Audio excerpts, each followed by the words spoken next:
Charlie Kirk. If you knew him, you love him. Charlie Kirk was an incredible man. One of the strongest, bravest people that I know. Charlie has the work ethic of no one I have ever met in my life. I don't think it can be understated, the impact that he had. One of the greatest communicators of the generation. He was more than just somebody who would comment on the news. He genuinely respected and genuinely loved, in a Christian manner, the people on the other side of the table. He didn't hate anybody. He would give the shirt off a back to help someone that was in need, regardless of their political stripe. His ideas were about faith, family, freedom. This young man with an idea that became a movement. What he built is part of his legacy, but also part of that legacy, more importantly, is a husband and a father.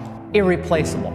He was irreplaceable. He's a one of one. Right? Charlie Kirk was at the tip of the spear, never flinched, never backed off. He wanted that back and forth, but not out of anger, not out of a place of he wanted to humiliate them or embarrass them or something like that, because he wanted to actually try to communicate with them. He went into the belly of the beast, he went on these college campuses, and he evangelized. This man who had a life force that was so much bigger than himself. If everything completely goes away, how do you want to be remembered? I want to be remembered for courage for my faith. That would be the most important thing. The most important thing is my faith in my life. I hope that the story of Turning Point USA, again, we started with no money, no connections, and no idea what I was doing, resonates with some of you. Government sucks! It's a nonprofit called Turning Point USA. To despair is a sin. And some people say, oh, Charlie, you know, it's too hard. It's too overwhelming. It's too dark. Snap out of it. You still live in the greatest nation ever to exist in the history of the world. There is still so much to be hopeful and to be thankful for. And we have agency. The globalists are worried that you are waking up. They're worried that their fraud and their nonsense is finally being exposed, and you are at the central nerve of all of that. Ask God how to use you. Find a place to plug in. I am thankful for you. We had a vision because we love the country. Push yourself harder. Here I am. Lord, use me.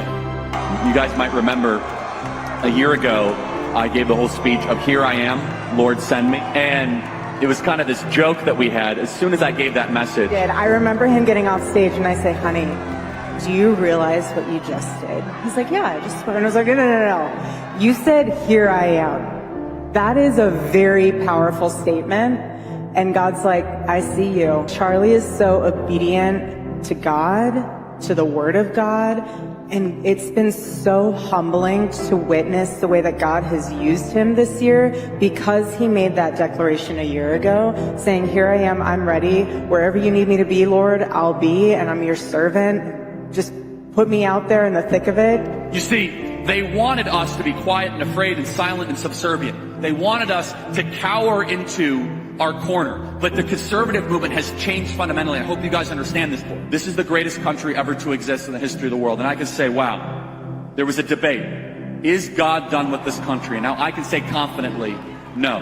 God is not done with America, and our best days are ahead.